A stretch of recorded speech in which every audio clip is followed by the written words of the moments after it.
Hello friends, good week, how are you? Vladimir here, and this is the weekly review for 23 of January 2012. Well, previous week was interesting, and it seems like the market starts to believe that the European leaders will find the solution for their crisis. Will they? Most likely. Is that going to affect? Not sure, not sure at all. And with that, I want to start. We have many things happening, and most likely, from my point of view, the current up move is volumeless. I do not believe that this is a real up move. I believe this is a real move. This is an up move from lack of bears in the market.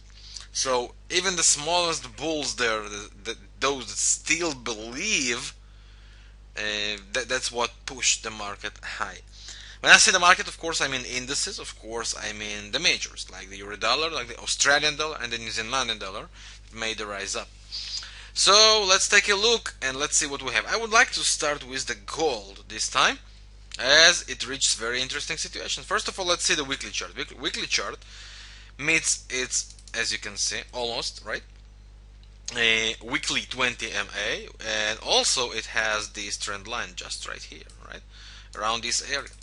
Also 1618, it's very amazing resistance. Plus, if we take a look here on the last small trend line, we can see it's going to be retested on around this area. With all this, we go for daily chart, and daily chart we can see very small volumes, right? There is still an up move, but the volumes are going lower. We see that by the bearish slope of the MACD histogram. It's still bullish above the zero line, but it's the beginning of a possible stop. Now let's go for 4-hour charts to see how we can enjoy a possible entry. Take a look on the MACD. See how much and how long this is with a divergence. Now the only risk here is the RSI divergence line. If this one will be broken, then we will most likely, that's the line here, right? Then we'll most likely see the move for the resistance, sorry, just right here, that we have discussed, right? Around the 1680. That's the range, maybe even a little higher for the spike area, around 1685, 1690, somewhere there. But from this area, from my point of view, we will see the market building the next divergence and make the down move. For the down move to be strong and to begin, I want to see this intraday, the short-term 4-hour trend line being broken. Once this trend line will be broken, then and only then we can expect the gold, to go all the way back to 1600, and who knows, maybe much lower. From my point of view, gold could still reach 1400 before the next up move. It could still happen. Would it happen? I don't know. First I want to see how it behaves around the 1600 if it reaches it, right? Only then we can build a longer time frame plan. But as for now, I would look for around the 1680, maybe a little higher, right, below the 1700, for a possible next divergence area to make the sell. Let's continue. The next interesting pair we have will be the Australian dollar. Aussie dollar also rising up. Weekly chart is, well, almost a Marubozu. Weekly and daily chart, right? Almost a Marubozu. We can see there there's a difference, right? Only of how much is that? 4 or 5 pips. Nothing, not special, right? What do we have here? We have resistances. Let's go back for daily chart. We have resistances. We have 105.50 area approximately, not exactly, approximately. It could be a little higher, as we see here, right? Little higher. And we have next area, very stiff area around the 107, little below the 107. We see the daily divergence from this up this high to all through all the highs, we can see the divergence. It means it's only question of time until the Aussie dollar makes the sell. Let's go for a 4-hour chart to see how we can determine it. So first of all, the last divergence here was broken, means we still could go higher. How higher? Take a look of this duplication and duplicate it up. That's approximately what we have here, right? Little more, but that's pretty much what we have here. And from this area, I could expect it, right? You see that duplicates once, twice, little bit more, but that's approximately the areas. From these areas, one of the next resistances, one of the duplications, I expected to crush. This divergence will rebuild itself. This one is not relevant anymore. It should rebuild itself here for a new divergence from new to highs, and then the crash should begin. Once again, same as with the gold, we need the short, this line, the whole line here, to be broken, right, before the next strong down move, maybe even all the way to parity level again, will begin. So as for now, as for the beginning, I am still bullish. I do believe Aussie dollar could reach 105.50 approximately, maybe 107 even then, but I do not believe this up move. I think they are volumeless. I will be not looking to join them for the whole move. I will be looking for a possible next sell, as the situation is really bad. And yes, there are solutions. Yes, they try to do it, but I think it's too less, too late. So the next pair from the list will be the euro against the pound. Very interesting pair. Did a very nice job from selling here, right? We see that now we have a, well, kind of trend line here. Once this trend line is broken, from my point of view, that will open the gates for the last move of the pair, and I expect it to go to 081 again, and maybe even to 080. So how we can join and enjoy it? Break below, it's 4-hour charts, break below this line, right? Break below, retesting that, holding the retest, not like here, for example. If you take a look here, right, the break happened, but then it retraced immediately and did not hold this area. It just broke down again, so there is no entry long, so that's what I want to happen, for example, for the breakdown. I wanted to break down, to retest it, to hold the retrace. What do I mean to hold the retest? Not close above the line again, and of course RSI to hold below the 50. That will open the doors for further down move. Alright, so that's euro pound, and that's the plan for that. Euro against the Australian will be the next one. Based on daily chart, first of all, we had a Marubozu on day earlier, almost a Marubozu. Kind of a first stop of the 20 MA, but still, take a look on the MACD.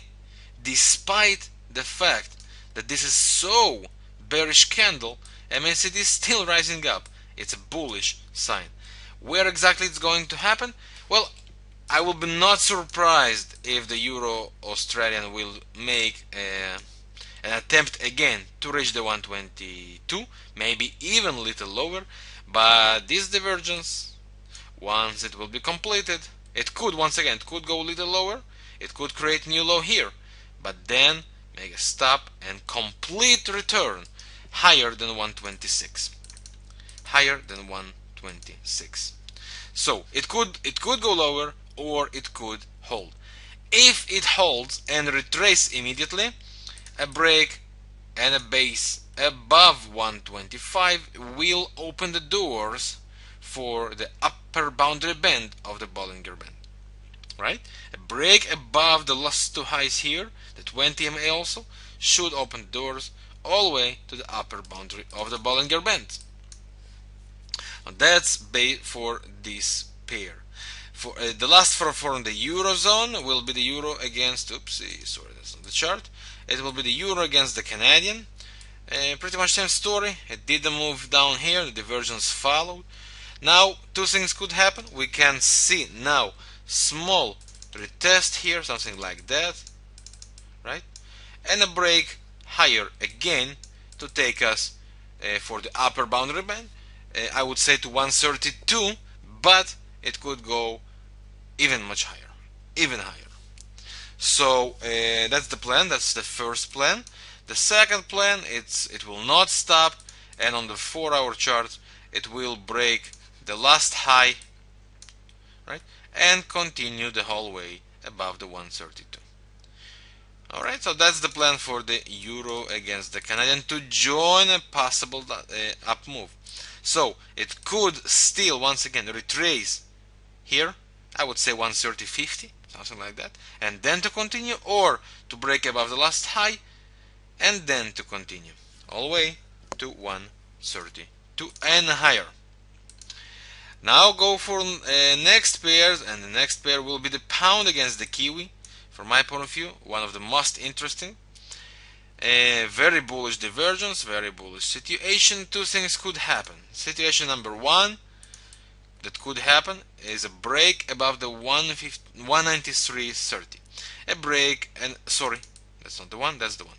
193.70. That's the last attempt here. A base above this area could easily open the doors for 195 area, even higher, as you can see here on the chart, and then who knows, maybe even the whole way back here for the upper boundary band around the 198, 199.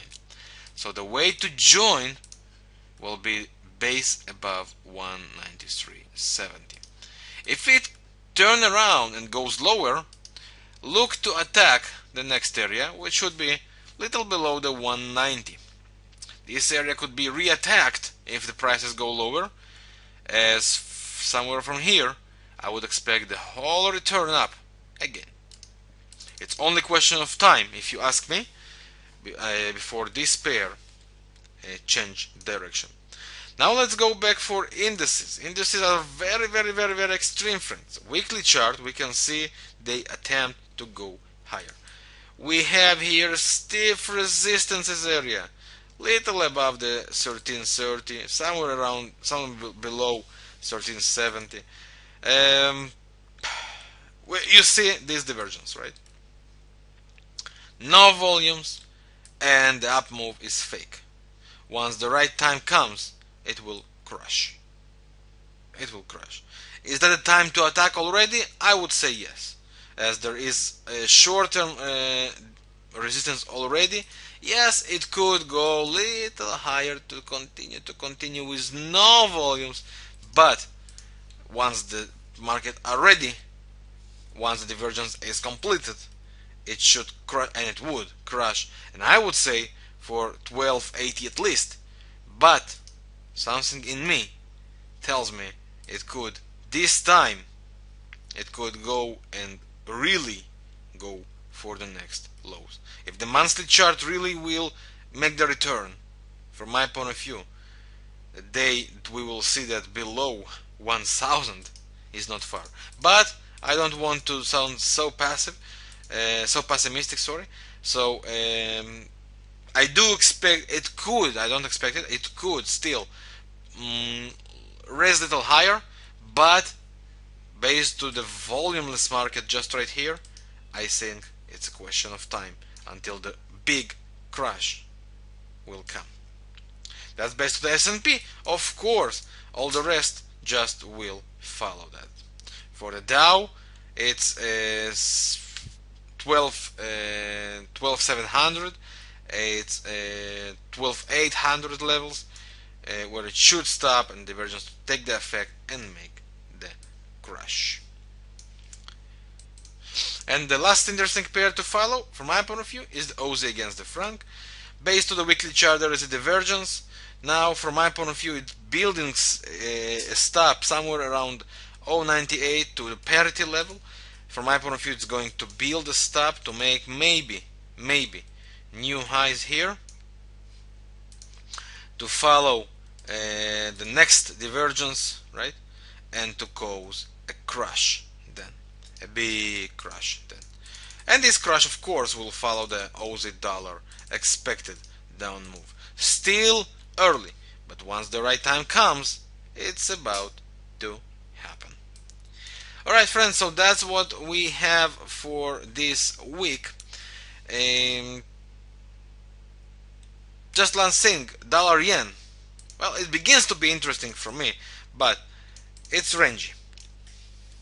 When a weekly chart will close above 78.50, then, and RSI 50 level up, of course, then I would expect it to go all the way to 81 at least again. But it might be too early. This is a weekly chart. There's a lot to happen. It takes time. It will take more time, most likely. So we will be concentrating on other things.